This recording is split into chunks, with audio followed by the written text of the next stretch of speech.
Battery চালিত রিক্সা নিয়ে মধ্যবিত্তের একটা অহেতুক্কুর করে নিয়ে আসছে। এটা বন্ধ করে দিতে হবে, কারণ কি এটা বিপজ্জনক, এটা অ্যাক্সিডেন্ট করে। তাহলে বলেন বিপদ কমানোর জন্য কি করা যায়? আমাদের দেশে কি ক্রিয়েটিভ ইঞ্জিনিয়ারের অভাব আছে যে এইটাকে তুলনামূলক নিরাপদ যানে রূপান্তরিত করতে পারবে? কিছু হইলেই বন্ধ করার চিন্তা মাথায় আসে কিভাবে?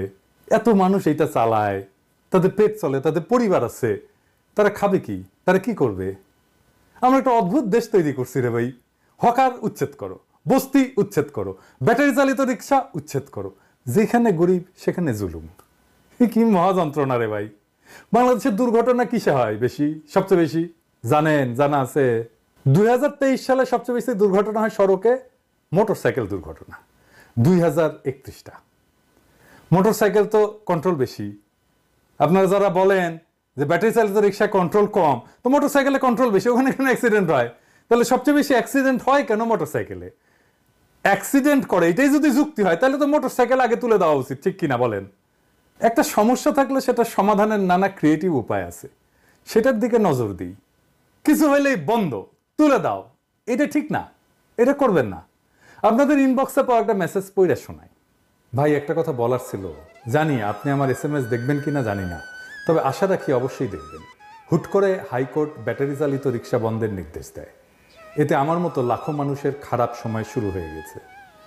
পরিবার নিয়ে কই যাবো, ঘরে খাবার নাই, টাকা নাই। আমি একজন শিক্ষিত বেকার। ভাই, এমন পরিস্থিতি হয় মনে চায় আত্মহত্যা করি, আর পারতেছি না। এ বিষয় নিয়ে কেউ কথা বলে না। একটা কথা সবাইকে বলি, উপদেশ হিসাবে নেন, পরামর্শ হিসাবে নেন, যে হিসাবেই নেন না কেন, একটা জিনিস মাইনে চললে আপনার ভুল কম হবে। দেখেন, আপনার চাইতে যে দুর্বল তার উপরে কখনো চড়াও হবেন না। আপনার শিক্ষা আছে, স্বাস্থ্য আছে, টাকা পয়সা আছে, এই সব কিছুই আপনার নিজের কারিশমায় আসে নাই। আপনি ভাগ্যবান, কারণ আপনারে সৃষ্টিকর্তা সেই শক্তি আপনারে দিছেন। আপনারে শক্তি দেয় শক্তিদাতা। সেই শক্তি আপনি কিভাবে ব্যবহার করবেন? সর্বোত্তম ব্যবহার আপনি তখনই করতে পারবেন যখন আপনার সেই শক্তিকে, দুর্বলকে রক্ষা করতে আপনি ব্যবহার করবেন। আপনার চেয়ে যে দুর্বল, আপনি আপনার চাইতে শক্তিমানের উপরে দুর্বিনীত হন, কোনো অসুবিধা নাই, কিন্তু আপনার চাইতে যে দুর্বল তার কাছে বিনয়ী হন। সেলস প্রফেশনে একটা কথা আছে, কাস্টমার ইজ অলওয়েজ রাইট। আপনি মনে করবেন দরিদ্ররা অলওয়েজ রাইট। দরিদ্র যা বলবে, যা চাইবে, যেভাবে চাইবে, সেটার পক্ষে আমি থাকি। আমাকে আমার এই পজিশন থেকে কেউ সরাইতে পারবে না। আমরা কি আসলে জানি বাংলাদেশের দরিদ্র মানুষেরা আসলে কিভাবে থাকে, কি খায়, তাদের জীবন কেমন? আসেন একটু শুনি। বেশি খেতে গেলে পড়াতেও পারি না বাচ্চা কাচ্চাকে। ওই কম বেশ করে 1 কেজি আধা কেজি আলু আনিয়ে মাড় ভাত করে আলু চোখা করে ওইটাই আমাদের পেট চলে যাচ্ছে। 3 বেলা খাওয়া হয় না। 3 বেলাতে 1 বেলা আটা খাওয়া লাগে, 1 বেলা চাল ভাজে খেতে লাগে, 1 বেলা ভাত খাওয়া লাগে।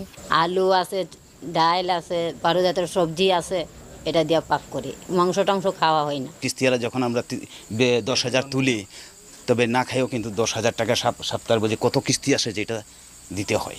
সিলেটের চা শ্রমিকেরা, এই মানুষেরা যখন শুধু বেঁচে থাকার জন্য লড়াই করতেছে, তাদের জন্য রাষ্ট্র বা সমাজ কিছুই করে না। তাদের উপার্জনের উপায়কে কেড়ে নেওয়ার কোনো নৈতিক অধিকার কারো আছে? হাইকোর্টের আছে? নাই। আরে চা বাগানের মালিকদের বলি, ভাই আপনারা একটা জবর কিসিমের মানুষ রে ভাই। এইভাবে শ্রমিকদের শোষণ করেন, 3 বেলা খাওয়ার মতো উপার্জন তারা করতে পারে না। ভাই আপনাদের কপাল ভালো, আমি দেশে নাই। দেশে থাকলে আপনার ওই চা বাগান কেড়ে নিতাম, কেড়ে নিয়ে শ্রমিকদের বিলাই দিতাম। এখনো সময় আছে, এই দিকে নজর দেন। কিভাবে করবেন? সরকারের সাথে আলাপ করেন, শ্রম মন্ত্রণালয়ের সাথে আলাপ করেন। এই জিনিস চলবে না, বলে দিলাম কলে। ব্যাটারি চালিত রিক্সাকে নিরাপদ করার ব্যবস্থা না হোক, কিন্তু এই ব্যাটারি চালিত রিক্সা নিষিদ্ধ করা যাবে না, পিরিয়ড। এবার আসেন আমরা একটা দারুণ আইডিয়া নিয়ে কথা বলি। বিপ্লবকে কিভাবে আমরা সারা দুনিয়াতে ছড়াই দিতে পারবো, বাংলাদেশকে কিভাবে একটা রিব্র্যান্ডিং করতে পারবো এই বিপ্লবের ওসিলায়। আসেন সেটা নিয়ে কথা বলি। প্রফেসর ইউনূসের সরকারের প্রত্যেক মন্ত্রণালয় তার কাজের মধ্যে দিয়ে জুলাই অগাস্ট বিপ্লবের চেতনাকে অনন্য উচ্চতায় নিয়ে যেতে পারে। প্রত্যেকটা মন্ত্রণালয় না মূর্তি বানায় না, টাকা খরচা করে দিবস পালন করে না, বরং ওই মন্ত্রণালয়ের একটা গভীর এবং জটিল সমস্যাকে সৃজনশীলভাবে সমাধানের মাধ্যমে। শুধু তাই না, বিপ্লবের এই বার্তাকে সারা দুনিয়া পৌঁছায় দেওয়া যায়। এমনকি আমরা দুনিয়ার একটা সমস্যা পুরোপুরি সমাধান করে দিতে পারি। জ্বলন্ত সমস্যাকে একেবারে সমাধান করে দিতে পারবো এক কর্মসূচিতে, অনেক সমাধান।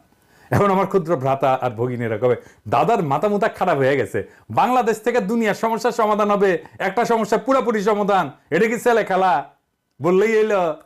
তাহলে আসেন দেখি। আমি আজকে দেখামু একটা পরিকল্পনা স্বাস্থ্য মন্ত্রণালয় নিয়ে। যথেষ্ট সময় আছে এই পরিকল্পনা বাস্তবায়ন করার জন্য, আমাদের টাকাও খরচা হবে না, বরং আমরা টাকা পাবো। শুধু টাকা পাওয়া না, আমরা সারা দুনিয়ায় একটা পজিটিভ ব্র্যান্ডিং করতে পারবো বাংলাদেশের এবং বিপ্লবের। কিভাবে আসেন সেটা দেখি। বিশ্ব স্বাস্থ্য সংস্থা বলে আমাদের সারা বছর 8 লক্ষ ইউনিট রক্তের দরকার হয়, এবং তারা বলে যে গুড প্র্যাকটিস হচ্ছে যে 70% রক্ত যেটা দরকার সেটা আত্মীয় স্বজনদের মধ্যে থেকে নেওয়াটা ভালো, এটা পরামর্শ দেয় বিশ্ব স্বাস্থ্য সংস্থাই। আর বাকিটা ভলান্টারি ব্লাড ডোনেশন থেকে সংগ্রহ করা হয় সারা দুনিয়াতেই।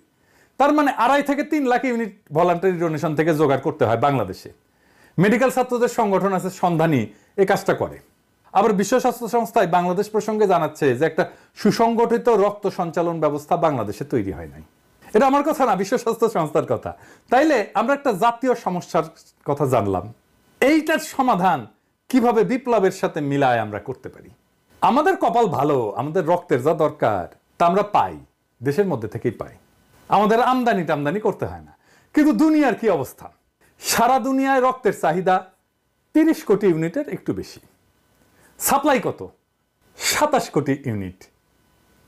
এবং বলা হচ্ছে যে 195টা দেশের মধ্যে 119টা দেশে 61% দেশ তাদের পর্যাপ্ত রক্তের সাপ্লাই নাই। এই দেশগুলো কোনগুলো? এগুলো দরিদ্র দেশ। এবং এই রক্তের দরকার পড়ে কাদের? শিশুদের এবং মায়েদের, গর্ভবতী মায়েদের। তার মানে সারা দুনিয়ায় 3 কোটি ইউনিটের রক্তের চাহিদা আছে যা পূরণ হয় না।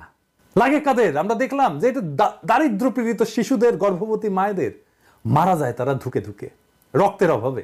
আমরা এই সমস্যার পুরো সমাধান করে দিতে পারবো। কিভাবে আসেন দেখি। আমরা আগামী 16 জুলাই বেলা 3টা, যেই মুহূর্তে আবু সাইদ শহীদ হয়েছিল, সেই মুহূর্ত থেকে 5ই আগস্ট বেলা 11টা পর্যন্ত যখন হাসিনা পলাইলো, সেই মুহূর্ত পর্যন্ত সারা দেশে রক্তদান কর্মসূচি চালাবো। নাম হবে বিপ্লবের রক্তরাঙা উপহার। রক্তের ব্যাগে থাকবে আবু সাইদের প্রসারিত 2 হাতের ছবি, আর 2 ভাষায় লেখা থাকবে বিপ্লবের সংক্ষিপ্ত ইতিহাস ওই রক্তের ব্যাগে। একটা বাংলা আর একটা ফ্রেঞ্চ। আমার সৌজন্যে বাংলাদেশে শুধু তরুণের সংখ্যা 4.5 কোটি। আমরা কম করে হইল 3 কোটি ইউনিট রক্ত সংগ্রহ করতে পারবো। তরুণরাই তো শুধু দেবে না, তার চেয়ে বেশি বয়সীরাও দেবে। সবাই উৎসব করে রক্ত দিতে যাবে।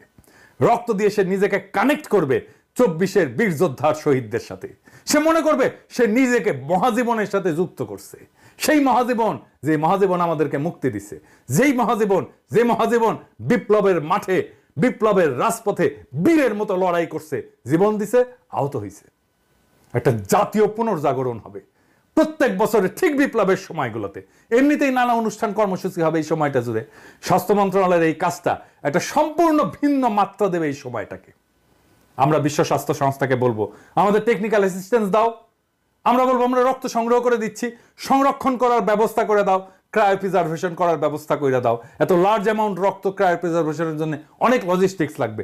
বিশ্ব স্বাস্থ্য সংস্থা আগায় আসবে আগ্রহ ভরে এই কাজটা করে দেওয়ার জন্য, কারণ সারা দুনিয়ার সমস্যার সমাধান হয়ে যাবে।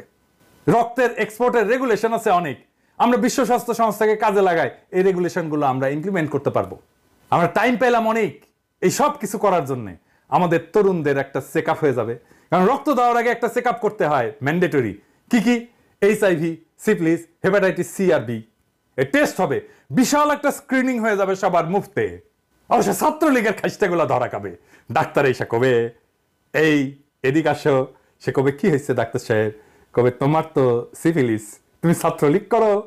হ্যাঁ ভাইরা, দেখেন সারা দুনিয়ায় কি রকম পজিটিভ ইম্প্যাক্ট পড়বে। প্রত্যেক বছর ওই বিপ্লবের সময়টায় একটা কালেকটিভ স্মরণ হবে জাতীয়ভাবে বিপ্লবের ওই রক্ত ঝরা সময়ের। এই প্র্যাকটিস যদি জারি রাখতে পারি, তাহলে আজ থেকে কয়েক যুগ পরেও এই বিপ্লবের রক্তদানের ইতিহাস জানবে আমাদের ভবিষ্যৎ প্রজন্ম। শুধু ভবিষ্যৎ প্রজন্ম না, সারা দুনিয়া জানবে কেন এই রক্তটা আমরা পাইতেছি। সারা দুনিয়ায় নানা লেখা হবে, নানা জার্নালে আর্টিকেল ছাপা হবে, বাংলাদেশ কি একটা অসম্ভব কাজ করে ফেলছে। যেই কাজ বিশ্ব স্বাস্থ্য সংস্থা সারা দুনিয়া করতে পারে নাই, আমরা সেটা সম্ভব করে দিছি 1 বছরের মধ্যে। কাজটা স্বাস্থ্য মন্ত্রণালয়ের, কিন্তু বিপ্লবকে স্বাস্থ্য মন্ত্রণালয় তার রেগুলার কাজের সাথে একটা ক্রিয়েটিভ ইনপুট দিয়া একটা বৈশ্বিক সমস্যার সমাধান করে ফেলতে পারবে। সারা দুনিয়াতে বাংলাদেশের পজিটিভ ব্র্যান্ডিং করতে পারবেন স্বাস্থ্যক্ষেত্রে। শুধু স্বাস্থ্যক্ষেত্রে না, সারা দুনিয়ায় ছড়ায় যাবে। এটা পত্রিকায় ফিচার লেখা হবে। সারা দুনিয়ার একটা বড় সমস্যার সমাধান করে দিতে পারলে সেটা নিয়ে পত্রিকায়, সারা দুনিয়ার আন্তর্জাতিক পত্রিকায় ফিচার লেখা হবে। সব মন্ত্রণালয় এরকম ক্রিয়েটিভ কাজ করা যায়। এই কাজটা যত ক্রিয়েটিভই হোক না কেন, এটা স্বাস্থ্য মন্ত্রণালয় করবে? আমার অনুমান করবে না। 2টা কারণে। যে কোনো ক্রিয়েটিভ পরিকল্পনা তাকেই করতে হয় যে মন্ত্রণালয়কে লিড করে। স্বপ্ন দেখতে হয় লিডারকে, প্যাশন নিয়ে তার ড্রিমকে রিয়ালাইজ করতে হয় তাকেই, লিডারকে।